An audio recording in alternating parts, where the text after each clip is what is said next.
One of the world's largest democratic exercises is underway, with some 373 million people across the European Union eligible to vote in elections for the next European Parliament. Voters in the 27 nations of the EU head to the polls from Thursday to Sunday to elect 720 members of the parliament, which will play a crucial role in shaping the priorities and political direction of the bloc for the next 5 years. The vote comes at a pivotal moment for the EU, which is grappling with issues ranging from the wars in Ukraine and Gaza to immigration and climate change. Polls have predicted big gains for hard-right parties in a number of countries, which could have long-term implications for the continent. Here's what you need to know about the world's biggest multi-country election. How do the elections work? The elections are held over 4 days every 5 years in June. This year, they are taking place between June 6 and 9.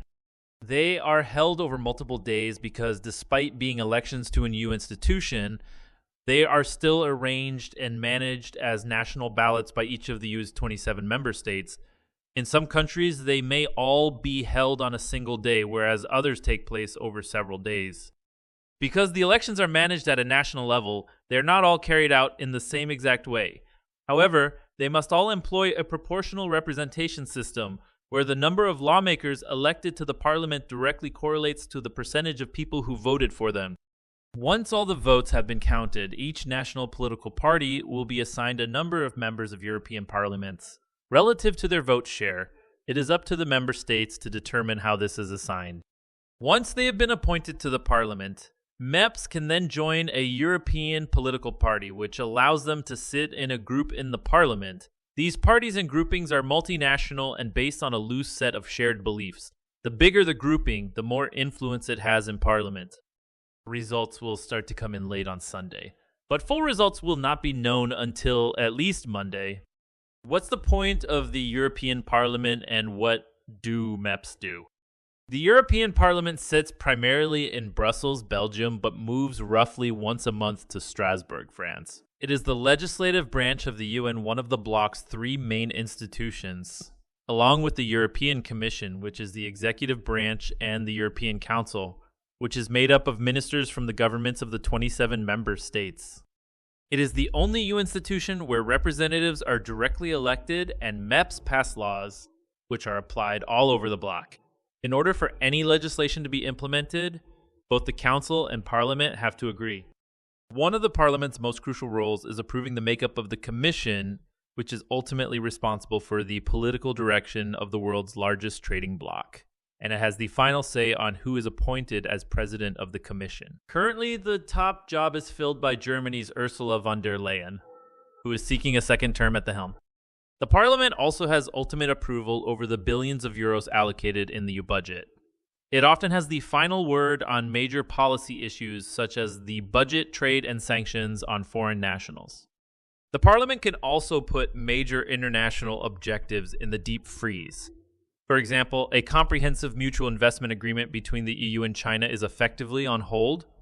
While some MEPs are under sanctions from China, the Parliament as a whole has refused to advance the agreement until the sanctions are lifted. What are the biggest issues in this vote?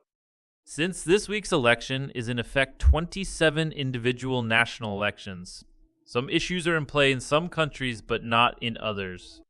Broadly speaking, immigration, climate change, security and support for Ukraine are issues that matter across the bloc.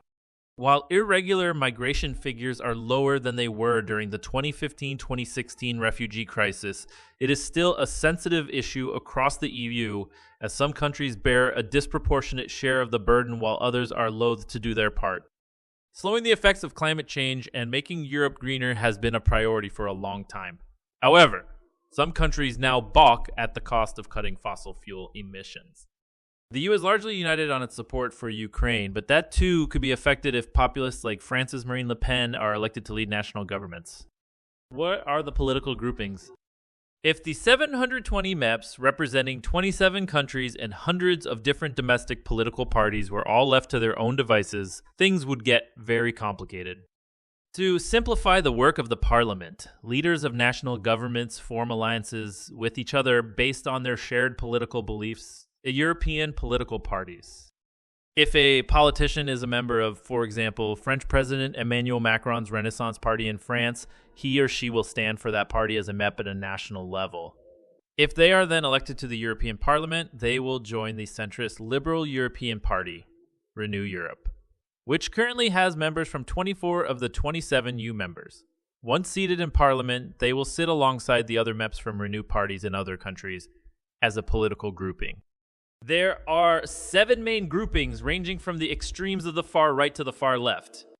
The 2 dominant groupings are the center-right Conservative European People's Party and the center-left Progressive Alliance of Socialists and Democrats. Due to proportional representation, no single group has anything resembling a majority, and therefore they must form broad coalitions to get anything done in Parliament. The EPN SDA, their previous incarnations, have dominated this coalition for decades.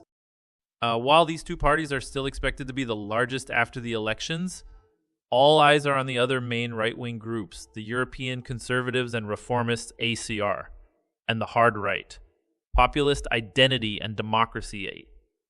What's likely to happen in the election? It is expected that the EPN SD centrist coalition will largely hold. However, it is also expected that ECR and IB will make significant gains that result in more power in the next parliament. The 2 hard right parties have not said they will work together, and the leaderships of the 2 groups are known to dislike each other.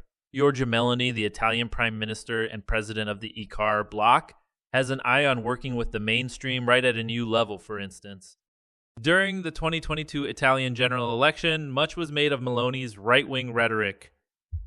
She was a hardliner on immigration and had questioned LGBTQ rights, among other things.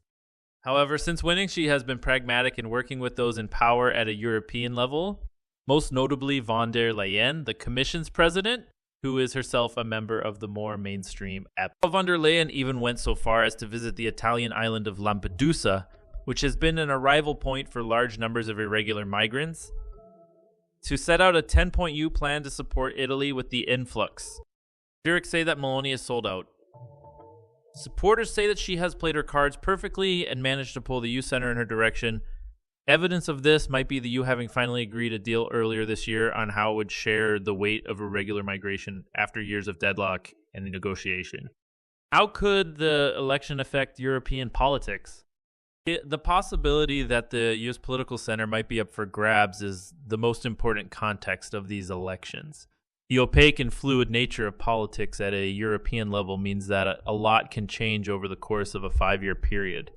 Between the EPNC, there might be a centrist coalition on day 1 of this new parliament, but these are not formal coalitions, rather loose alliances that vote together, issue by issue. This is where the idea of a right-wing ECR and ID-axis becomes significant. The rise of the far-right's influence in European Parliament follows a similar trend at the national level in a number of major EU member states. National elections are set to take place in France in 2027, in which right-wing populist Le Pen could emerge victorious. She's the chair of ID and has recently made obvious efforts to detoxify the bloc by expelling lawmakers from the far-right alternative for Germany's from its ranks following accusations of anti-Semitism. Victory in the French presidential election would, of course, make Le Pen a much bigger major player in European politics. That might not mean any formal coalition between the center-right EP and ID, but the politics of the European Parliament is a sliding scale of sorts. And if France shifts, right, it's fair to say the center-right will take note. There are EP members, certainly ICAR members, who will agree with ID members on matters such as immigration and climate change. When those issues come up and the Parliament has a role to play, it's not implausible that the ECR and I could then put huge pressure on EPP lawmakers to vote the same way. This, after all, always worth remembering that these people must still answer to their domestic voters who can sack them at the next election.